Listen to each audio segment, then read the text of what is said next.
Assalamualaikum warahmatullahi wabarakatuh.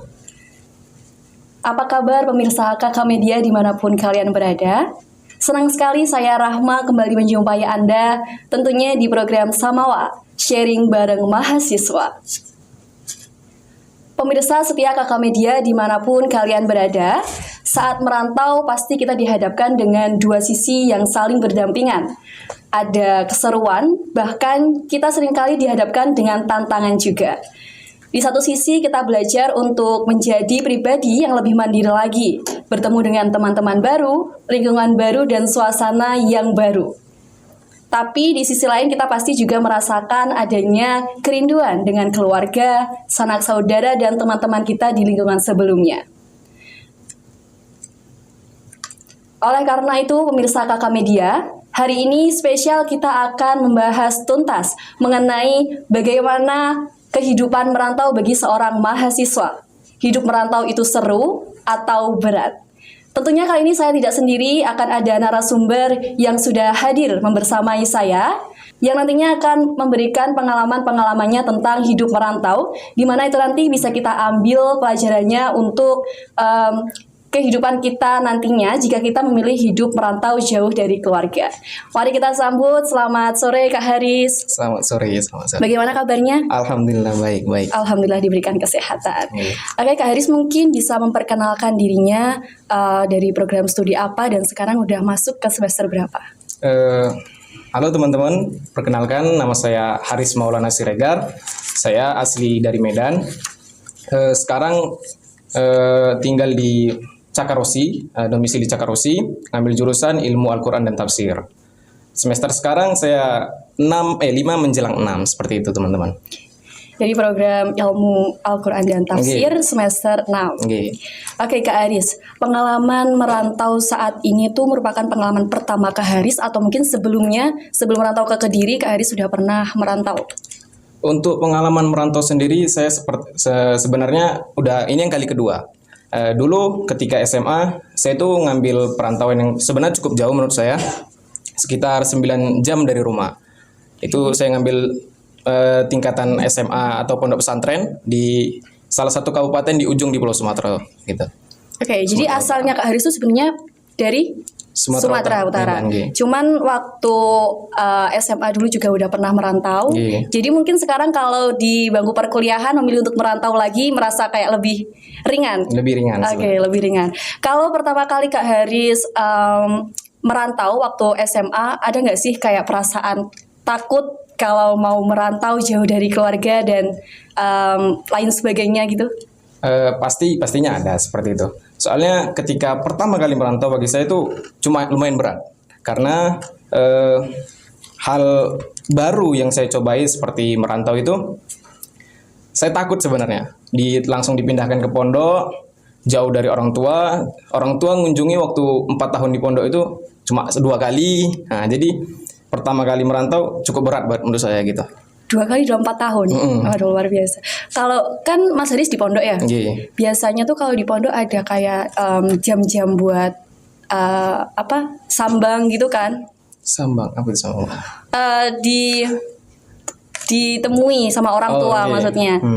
Nah, ketika melihat teman-teman yang lainnya itu mungkin rutin ditemui sama orang tuanya dan Kak Haris sendiri bisa dibilang jarang untuk ditemui sama orang tua tuh seperti apa perasaannya? Aslinya ketika melihat mereka teman-teman yang lain dikunjungi orang tuanya itu saya sedih sebenarnya. Cukup sedih lah. Soalnya kumpul dengan keluarga, diajak makan bareng gitu, itu kan momen-momen berharga gitu kan bagi keluarga. Melihat mereka, saya mungkin di pojokan, kapan ya iso ngono gitu seperti itu gitu. Itu kan masih SMA ya. Tapi kalau sekarang di Kediri kan juga bisa dibilang lumayan jauh juga kan dari Sumatera. Kira-kira apakah ada rasa kekhawatiran atau mungkin rasa rindu sama keluarga atau mungkin sekarang malah lebih ya udah deh udah besar juga gitu atau gimana? Rindu pastinya ada, selalu pasti rindu ada, tapi karena ya benar kata Mbak tadi, karena sudah besar jadi rasa saya udah gede juga jadi ya biasa aja lah gitu sebenarnya. Memang mulai membiasakan hidup mandiri juga. Oke. Kalau sekarang tinggalnya kos, kontrak atau tetap di pondok pesantren? Saya sekarang tinggalnya di musola. Jadi teman-teman saya berprofesi jadi marbot masjid gitu, marbot musola seperti itu. Luar biasa loh Mas itu. Oke, di musola ya berarti. Benar. Kalau di musola sendiri kegiatannya apa Mas? Kan nggak mungkin sampean cuman tinggal di situ aja kan. Mungkin ada timbal balik yang diberikan dari Mas Haris buat musolanya atau gimana? Ya mungkin kegiatan rutinan lah seperti azan, bersih-bersih musola ataupun imam itu wajib diisi lah seperti itu gitu. Seperti merawat musola dan menghidupkannya sebagainya.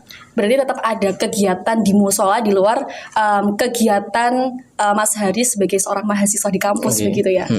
Oke, tapi saya jadi penasaran nih Mas. Mungkin peserta kakak media semuanya juga penasaran. Kenapa sih Mas Haris itu memilih untuk tinggal di musola daripada kos atau mungkin kontrak? Bisa dijelaskan?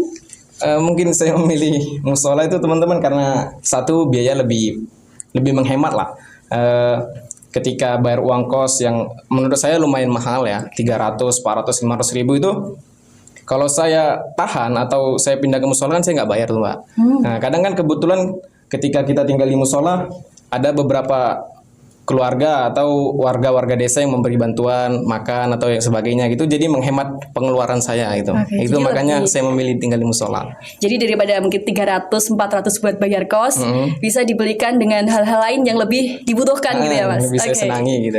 Oke, luar biasa sekali. Ngomong-ngomong tentang keuangan nih Mas, kan Mas Haris juga merantau ya. Kira-kira gimana sih cara Mas Haris sendiri untuk memanage keuangan dan juga pengeluaran Mas Haris selama ada di perantauan? Untuk memanage uang sendiri saya biasanya membagi. Jadi 50% seperti itu. 50% saya alokasikan untuk dana darurat saya sendiri, 50% untuk kebutuhan saya gitu. Oke, 50% untuk dana darurat, 50% lagi untuk kebutuhan pribadi. Kalau untuk dana darurat itu seperti apa? Kita kan nggak ada yang tahu ke depannya gimana gitu. Jadi saya menyiapkan uang agar suatu saat entah saya ketika tamat atau saya tiba-tiba terkena musibah kan nggak ada yang tahu. Jadi saya siapkan itu gitu. Oke, jadi luar biasa sekali ya Mas. Soalnya kan kalau dipikir-pikir Mas Haris itu kan laki-laki juga. Iya. Tapi untuk mengatur atau memanage keuangan bagi seorang perantau, apalagi laki-laki itu bisa kita tiru ya mungkin peserta. Bisa kita tiru ya mungkin untuk pemirsa kakak media. Oke Mas, karena tadi Mas Haris juga walaupun dulu itu udah pernah merantau, tapi sekarang juga merantau lagi, tapi tetap merasa adanya kerinduan terhadap keluarga. Kira-kira Mas Haris itu ada jadwal nggak sih untuk pulang kampungnya itu mungkin 1 bulan sekali atau mungkin 1 tahun sekali? Untuk pulang sendiri biasanya saya 1 tahun sekali Mbak. 1 tahun sekali itu pasti ya? Pasti insya Allah. Pasti. Tapi karena tahun ini saya nggak bisa balik gitu. Duh, kenapa Mas? Kemarin saya ada mau ngikuti kegiatan magang. Oh gitu. Magang swasta tapi nggak jebol. Ya udahlah tetap di sini aja Tetap jadinya. di sini. Tapi tetap ada rasa rindu kan Tetap pastinya. ada rasa rindu pastinya. Untuk cara mengobatinya tuh seperti apa Mas? Mengobatinya di zaman yang serba canggih zaman sekarang Mbak, ada video call, ada aplikasi-aplikasi lain untuk menghubungi orang tua. Menurut saya untuk mengobatinya cukup seperti itu sih sebenarnya. Jadi Video untuk- call orang tua gitu seperti itu. Mungkin ngobrol lewat video call udah cukup ngobrol lewat video mengobati call, benar. kerinduan. Oke. Terus Mas, apa namanya untuk yang menurut Mas Haris tuh apa sih yang dirasain perbedaan antara kehidupan Mas Haris ketika di lingkungan sekitar waktu dulu masih di desa sama lingkungan sekarang ini? Pastinya kan di setiap daerah kan mempunyai budayanya masing-masing dan pasti kita harus perlu beradaptasi ulang dengan apa namanya tempat tinggal kita saat ini. Sebenarnya tantangan pertama ketika saya kesini tuh adaptasi, baik budaya, kultur, apalagi makanan. Oke. Nah, saya rasa makanan di Jawa bukan ingin merendahkan ya teman-teman, sedikit manis, cukup manis malah. Cukup manis. Jadi saya kurang bisa menyesuaikan bagian makanan. Makanya di awal-awal perkuliahan saya itu sering beli makan Padang terus-terusan gitu. Oke, jadi kalau masakan Padang cocok. Cocok di Cuman lidah. kalau yang lainnya belum Belum cocok. cocok. Tapi kalau Apalagi- sekarang gimana? Sekarang karena udah hampir 2 tahun mungkin, jadi saya bisa makan semuanya gitu. Oke. Nasi pecel kecuali nasi tumpang khas Kediri itu Mbak. Oh, oke. Tapi kalau nasi tumpang cocok ya, Mas? Nggak cocok sama Oh, nggak saya. cocok. Oke. Berarti cukup tantangan yang cukup besar juga ya, karena Iya. kan setiap hari kita juga memerlukan makanan juga. Benar-benar. Tapi kalau setiap hari makan nasi Padang nggak bosen atau gimana, Mas? Menurut saya sih enggak sih, Oh, Mbak. enggak. Soalnya nasi Padang tuh kan penuh dengan rasa yang nikmat gitu. Jadi enak aja di lidah saya gitu. Oke. Benar.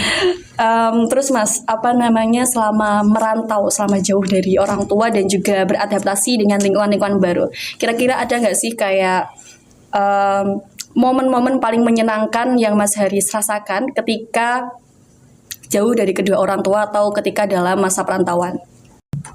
Menyenangkan sepertinya saya ini sih healing, Mbak. Healing bareng teman-teman mungkin ya. Di momen-momen seperti itu saya merasakan ya cukup menyenangkan lah. Soalnya bareng teman-teman mengunjungi wisata-wisata yang banyak di Jawa, seperti kemarin-kemarin saya baru ke Tumpak Sewu di Lamongan, di Lamongan, di Lumajang. Itu bareng teman-teman tuh cukup menyenangkan bagi saya gitu. Mungkin itulah momen yang paling menyenangkan ya. Mungkin kalau selebihnya belum ada sih, Mbak. Jadi mungkin kalau di rantauan lebih banyak waktu buat sama teman-teman aja supaya bisa beradaptasi lebih enak gitu ya Mas. Benar. Oke, kalau misalnya kalau kita kuliah itu kan pasti ada tekanan-tekanan akademik ya Mas ya. Benar. Nah dalam tekanan akademik itu biasanya kalau kita di rumah nih, kita kan pasti ada keluarga yang mungkin bisa menghibur kita atau mungkin jadi support system kita. Kalau Mas Haris sendiri karena di perantauan, kira-kira gimana waktu ada mungkin stres waktu ngerjain UAS atau mungkin tugas-tugas dari dosen tapi nggak ada keluarga yang bisa support tuh kayak gimana perasaannya? Aslinya sakit nggak? Aduh. Tambah lagi nggak ada keluarga yang nyupport, nggak ada teman-teman. Biasanya saya mengalokasikan itu ke nongkrong. Nongkrong, oke. Saya cari infoin teman, ayo info mabar seperti itu. Ngajak ke tongkrongan, main game bareng gitu. Mungkin tuh sedikit mengurangi rasa stres saya gitu. Habis itu baru melanjutkan tugas lagi seperti Pokoknya itu. tugasnya harus tetap Wajib dikerjain. dikerjain, benar-benar. Oke. Kalau Mas Haris sendiri waktu dalam beradaptasi, selain adaptasi sama lingkungan sekitar, itu hal-hal yang paling sulit Mas Haris rasakan waktu dalam perantauan itu apa? Mungkin kayak circle pertemanan atau mungkin apa? Circle pertama tidak menurut saya, Mbak. Rasa saya di mana-mana teman pasti punya sisi baik dan buruk lah. Jadi saya tetap bisa maklumin itu. Mungkin yang tadi saya bilang makanan itu yang paling susah menurut saya. Baru kalau segi kultur budaya di Jawa seperti ini kan, saya yang biasa tinggal di Medan jarang menyapa aslinya. Nah, kalau di sini kan kita wajib sungkem gitu ketika ada orang tua, monggo, gitu. Itu yang menurut saya sedikit beradaptasi seperti itu, Ti. Menyapa. Menyapa. Soalnya emang kita tahu lah ya kalau di Jawa itu kalau sama orang tua akan lebih baiknya kalau kita itu kayak memberikan ya seperti yang dibilang kayak sapaan. Mungkin nggak cuma sama orang tua juga sih Mas, sama mungkin sama temen. Ya, Kalau sama teman benar. kalau simpangan di jalan saling sapa. Soalnya kalau nggak salah itu kalau kita nggak kayak gitu, kita malah dibilangnya sombong. Gitu. Tambah lagi kan Gitu. di sini tuh kan ramah-ramah kalau saya melihatnya gitu, Mbak. Oke, ramah-ramah. Ramah-ramah orangnya. Tapi pernah nggak Mas berjumpa sama orang yang kayak nyebelin banget gitu? Dari Jawa juga. Gimana-mana pasti ada orang nyebelin. Oke. Ya, seperti di sini juga ada. Kadang kan teman-teman banyak juga sebenarnya si tingkahnya yang nyebelin gitu, kayak ketika tugas kuliah lah, Mbak. Tugas kuliah, tugas kelompok, pasti ada salah satu yang kelompok itu anggotanya, wah ini orang ngeselin banget gitu, nggak mau bantu, nggak mau kontribusi. Itu mungkin orang yang nyebelin menurut saya. Gitu. Tapi sampean termasuk yang berkontribusi apa enggak nih? Insya Allah saya termasuk. Oke, tapi kalau terkait tugas-tugas kelompok, Mas Haris sendiri kan asalnya dari Sumatera. Oke. Jadi kalau dari Sumatera kan belum terlalu paham akan bahasa Jawa. Biasanya kalau teman-teman kan di kampus kan kebanyakan kan ya mahasiswanya dari sekitaran Pulau Jawa sini kan Mas. Ada nggak kesulitan-kesulitan dalam berkomunikasi saat seperti itu? Kesulitannya ketika chattingan, Mbak. Saya itu susah bahasa chattingan yang disingkat-singkat. Oh gitu. Bahasa Jawa tapi Contohnya? disingkat-singkat seperti WS itu atau WES gitu. Oh, Itu saya awal-awal kurang mengerti seperti itu. Ini apa? Saya orang Sumatera nggak terlalu ngerti bahasa Jawa. Kemudian disingkat-singkat lagi, malah itu yang buat saya sulit. Tapi kalau langsung berbicara atau ngobrol, biasanya saya memahami langsung gitu, Pak. Memahami apa yang kita Apa yang mereka bilang itu saya memahami. Soalnya ibu sendiri juga ada keturunan Jawa kan. Jadi di kampung juga kebanyakan orang bahasa Jawa. Jadi saya bisa menyesuaikan gitu. Jadi kalau ada orang ngomong bahasa Jawa paham. Cuman kalau balesnya pakai bahasa Jawa, saya nggak bisa. Saya nggak bisa.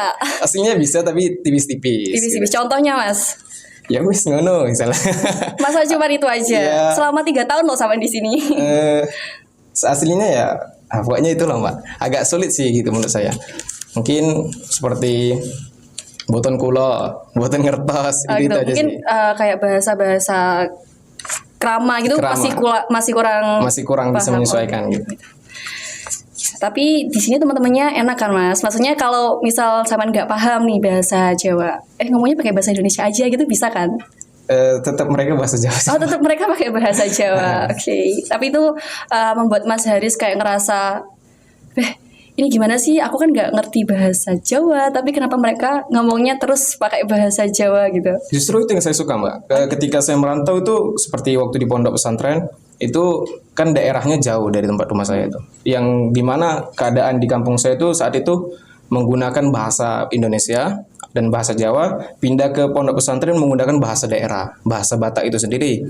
Nah jadi saya lebih suka berteman sama orang daerah itu agar saya bisa menyesuaikan dengan bahasanya gitu. Oke, jadi Ketika bisa, di Jawa pun seperti itu gitu. bisa mempelajari bahasa-bahasa baru gitu ya Mas? Benar. Oke. Kayaknya seru sekali ya Mas Haris. Merantau dari SMA ya berarti? Benar Mbak. Merantaunya dari SMA. Pas waktu memilih kuliah untuk di IAIN Kediri, mungkin ada ini nggak Mas? Apa namanya kayak dari orang tua, udah kamu kemarin udah merantau, masa sekarang mau merantau lagi gitu atau gimana? Jujur aja awal-awal ketika saya tamat pondok, saya tuh ada rencana ingin melanjutkan ke luar negeri Mbak. Malah saya tuh karena habis pondok masih alim-alimnya seperti itu ya. Alim-alimnya, oke. Soleh-solehnya, saya tuh berencana ingin ke Al-Ahqaf di Yaman. Saya udah berusaha belajar seperti itu kan. Tapi orang tua nangis gitu kan, sedih. Udah jangan dulu, jangan jauh-jauh. Kamu anak terakhir, baik di kampung saja gitu kan. Wah, saya tuh dari awal memang dari kecil sebenarnya pengen merantau jauh-jauh Mbak. Kenapa Mas? Gak betah di rumah atau gimana ini? Satu sisi nggak betah, satu sisi pengen Texas saja gitu. Oh gitu. Kalau boleh tahu tadi kan anak terakhir nih. Oke. Saudaranya berapa? Saya anak kelima dari 5 bersaudara. 5. Emang biasanya kalau anak terakhir tuh yang paling disayang nggak sih Mas? Ngerasa kayak gitu apa nggak? Ngerasa. Oh, iya. Makanya kayak dilarang gitu nggak sih kalau mau ke luar negeri? Iya, dilarang. Gak apa-apa Mas. Nanti kan masih ada kesempatan lagi. Mungkin habis kuliah mau lanjut S2 ke luar negeri kan juga.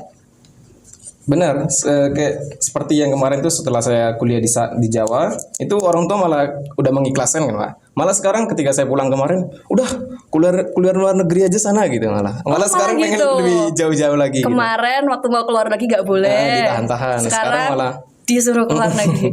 Takut gak sih Mas kalau kok kemarin gak boleh sekarang malah disuruh, terus kayak apa mereka aslinya gak sayang geram lagi? gitu, geram.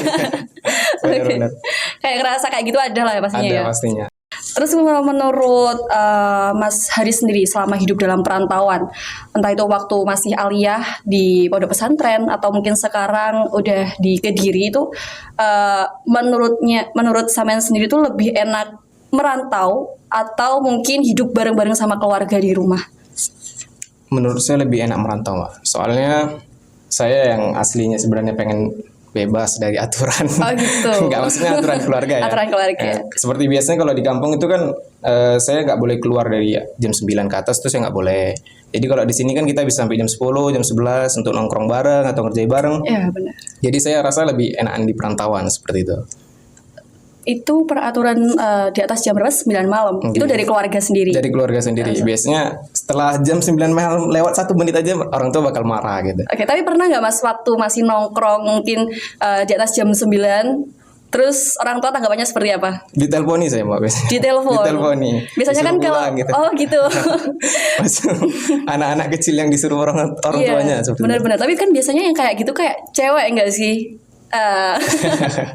Tapi berarti sama disayang dong Mas sama Bener. keluarga. Iya, memang tujuannya seperti itu sebenarnya untuk sayang. Tapi kan kita sebagai anak laki-laki yang kalau saya bilang sendiri udah termasuk cukup dewasa lah Mbak. Oke. Nah jadi agak bebas sedikit nggak apalah gitu. Pengen merasa lebih explore dunia luar Benar, mungkin ya. benar. Kalau selama dalam hidup perantauan, kira-kira menurut Mas Haris sendiri itu lebih banyak serunya atau mungkin lebih banyak kayak tantangannya? Lebih dominan yang mana? Lebih banyak tantangan sama serunya menurut saya sama Mbak. Jadi ketika Balance gitu ya berarti? balance, ketika tantangan itulah serunya, Pak. Oh gitu, contohnya seperti apa? Kayak contohnya beradaptasi terhadap lingkungan di sekitar seperti di sini kan, Pak. Itu walaupun tantangan, menurut saya itu yang seru malah dicobain gitu. Atau merantau ke sini melihat suasana baru yang dimana saya di Jawa sendiri kan nggak ada keluarga sama sekali, Mbak. Nah, jadi saya di sini sendirian, keluarga pada di Sumatera semua.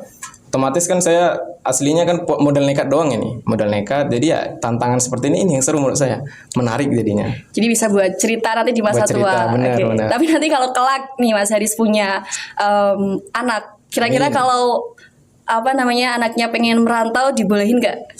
Tergantung sih, Pak. Kalau anaknya cewek mungkin saya boleh, enggak saya larang. Tapi kalau anaknya cowok bebas kemana Bebas aja. kemana Nah, aja. Oke. Jika kayaknya kalau Mas Haris diberikan kesempatan mengulang waktu, kira-kira Mas Haris pengen tetap merantau atau mungkin pengen hidup bareng-bareng sama keluarga aja di rumah? tetap ingin merantau saya, Tetap Pak. ingin Nah, merantau. Karena merantau pengen- itu salah satu kenikmatan anak laki-laki menurut saya. Selain banyak mengeksplorasi tentang lingkungan-lingkungan lain gitu kan, daerah-daerah lain, menambah pengalaman, menambah cerita untuk kedepannya nanti. Jadi itu penting sih menurut saya. Malah lebih senang itu jadinya, seperti itu. Benar sih, mungkin kalau untuk laki-laki seperti itu, tapi kan mungkin beda lagi kalau untuk Perempuan. perempuan. Oke.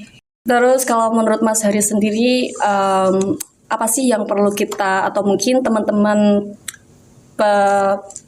kakak media dimanapun kalian berada itu untuk dipersiapkan jika nanti ingin memilih kehidupan untuk merantau jauh dari kedua orang tua. Kira-kira apa aja hal-hal yang mungkin perlu untuk kita siapkan? Buat teman-teman yang ingin merantau, mungkin yang pertama yang harus disiapkan dana. Oke, benar-benar. Benar kan, otomatis dana yang pertama kali disiapkan. Kemudian ilmu yang memampani gitu. Ketika sampai ingin merantau dimanapun, pastikan bisa beradaptasi, baru dengan keilmuannya, baru menyesuaikan dengan tempat sekitar, seperti itu sih. Tapi mental juga perlu sih Mental ya, Mas. perlu banget malah. Soalnya kan kita beradaptasi dengan lingkungan baru, dengan orang-orang baru, dengan teman-teman Benar, baru benar. dan budaya baru pastinya. baru pastinya. Apalagi yang paling penting itu kayak makanan seperti Mas Haris sendiri. Benar. Bayangin kalau Mas Haris di Kediri nggak cocok sama makanannya, terus nasi padang nggak ada di sini, gimana Mas kira-kira? Mungkin saya masak sendiri. Oh, masak sendiri. Tapi selama sebelum Mas Haris suka sama masakan Kediri, pernah nggak kayak nyoba masak sendiri? Sering malah, Pak. Saya sering masak sendiri ya, walaupun masak nasi, baru nanti mungkin ya, karena laki-laki mungkin nggak mau ribet ya teman-teman. Jadi masak telur goreng aja udah, telur Udah, goreng. oke. Kasih saus rasanya udah cukup, udah seperti itu. Udah cukup. Kalau hal-hal yang seperti rendang, waduh, terlalu repot sepertinya. Tapi bisa. Bisa dikit-dikit, Pak. Oke. Jadi kayak Mas Haris bisa semua hal ya. Enggak juga sih. Oke, baik Mas Haris. Tadi udah ada kesan yang diberikan Mas Haris buat penonton kakak media tentang apa aja yang perlu disiapkan ketika mau memilih kehidupan di rantauan seperti itu. Jadi baik, terima kasih untuk Mas Haris. Terima kasih atas Sama-sama. kehadirannya udah mau meluangkan waktunya di sela-sela kesibukannya. Benar, sama-sama, Mbak. Baik pemirsa kakak media dimanapun kalian berada, tadi kita udah mendengarkan secara langsung bagaimana pengalaman dari Mas Haris, seorang mahasiswa yang merantau dari Sumatera ke Kediri. Bahkan dalam perantauan mungkin kita sering dihadapkan dengan keseruan atau mungkin tantangan-tantangan seperti yang dikatakan Mas Haris sendiri, mungkin ada perbedaan budaya, terus makanan, bahasa itu menjadi tantangan yang besar. Tapi karena hal itulah yang bisa membuat kita untuk menambah pengalaman baru dan juga menambah kita untuk relasi baru seperti itu. Saya Rahma Aida dan juga narasumber Mas Haris serta semua kru yang bertugas pamit undur diri. Terima kasih dan jangan lupa untuk saksikan Samawa, sharing bareng mahasiswa di KK Media, Media Kampus IAIN Kediri. Wassalamualaikum warahmatullahi wabarakatuh.